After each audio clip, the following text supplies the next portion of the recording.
মুহতারাম হাজিরিন, কিতাবের মধ্যে লিখেন আল্লাহর পয়গম্বরের একজন জলিলুল কদর সাহাবী খলিফাতুল মুসলিমিন উমর ইবনুল খাত্তাব রাদিয়াল্লাহু তাআলা আনহু নবীর এই সাহাবী কিভাবে ঈদ উদযাপন করেছেন। আল্লাহর নবীর এই সাহাবী খলিফাতুল মুসলিমিন এত দামি এক সাহাবী যার হাতের ইশারায় গোটা পৃথিবীর অর্ধ জাহান শাসন হয়েছে। অর্ধ জাহানের শাসনকর্তা খলিফাতুল মুসলিমিন উমর ইবনুল খাত্তাব রাদিয়াল্লাহু তাআলা আনহু ঈদের দিনে ঘরের মধ্যে বসে কান্না করেন।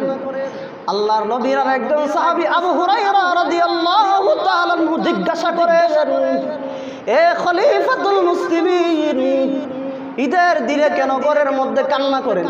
কারণ ঈদ মানে তো আনন্দ। আল্লাহ তো এই দিনকে আনন্দের দিন হিসাবে ঘোষণা করেছেন। আপনি কাঁদেন কেন? আপনি তো আমাদের সাথে আনন্দ করবেন, সবাই আনন্দ করতেছে। আল্লাহর নবীর সাহাবী খলিফাতুল মুসলিমিন জবাব দেন, এরা আবু হুরায়রা, আনন্দ তো তাদের জন্য যারা রমজানে রোজা রেখেছে, কিয়ামুল লাইল পালন করেছে, নামাজ পড়েছে, জিকির করেছে, তাসবিহ পড়েছে, যাদের এই সমস্ত ইবাদত আল্লাহ কবুল করে ফেলেছেন, আনন্দ তো তারা করবে। খলিফাতুল মুসলিমিন আবু হুরায়রাকে বলেন, আমি কিভাবে আনন্দ করব?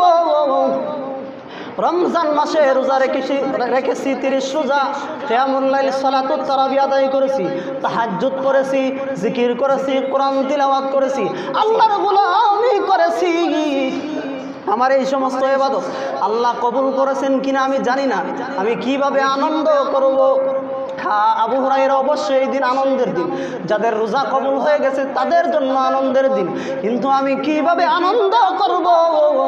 আমি তো জানি না আমার রোজা কবুল হয়েছে কিনা, আমার যাকাত দেওয়া কবুল হয়েছে কিনা, আমার সাদকাতুল ফিতর কবুল হয়েছে কিনা, দান সাদকা যা করেছি, কোরআন তিলাওয়াত করেছি, কবুল হয়েছে কিনা।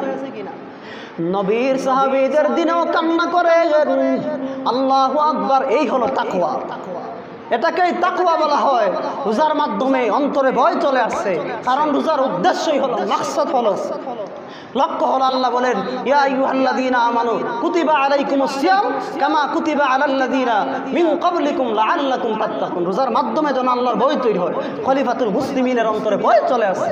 আবু হুরায়রা তখন বলতেছেন, আপনি আনন্দ করেন, আপনি তো জান্নাতের সার্টিফিকেটই পাইছেন, আপনার আবার ভয় কিসের? আপনারা জানেন 10 জন সাহাবীকে আল্লাহ তাআলা দুনিয়াতে সার্টিফিকেট দিয়েছেন, এরা জান্নাতি। তাদেরকে বলা হয় আরবিতে আশারায়ে মুবাশশারা, 10কে বলা হয় আশারা আরবিতে। তো 10 জন সাহাবীকে জান্নাতের সার্টিফিকেট আল্লাহ দুনিয়াতে দিয়েছেন। আবু হুরায়রা বলতেছেন, এরা নবীর সাহাবী খলিফাতুল মুসলিমিন, আপনাকে তো আল্লাহ জান্নাতের সার্টিফিকেট দিয়েছেন, আপনার কিসের এত চিন্তা? খলিফাতুল মুসলিমিন আবু হুরায়রাকে জবাব দেন যে আল্লাহ খুশি হয়ে আমাকে জান্নাতের সার্টিফিকেট দিয়েছে, আবার যদি আমি এমন কোনো নাফরমানি করে ফেলি, এমন কোনো গুনাহের কাজ করে ফেলি, আল্লাহ যদি আবার আমার প্রতি রাগান্বিত হয়ে আমার সার্টিফিকেট আবার তুলে নেয়, তাহলে কি উপায় হবে আমার? এরে নবীর সাহাবী, এজন্য আমি ঈদের দিনেও কান্না করতেছি। এই ছিল সাহাবীদের ইতিহাস। তাদের রমজানের মাধ্যমে তাকওয়া অর্জন হয়েছে, রমজানের মাধ্যমে চেঞ্জ হয়ে গেছে, পরিবর্তন হয়ে গেছে, বান্দা বান্দি যেন আমলের দিকে অগ্রগামী হয়। এজন্যই তো রমজান।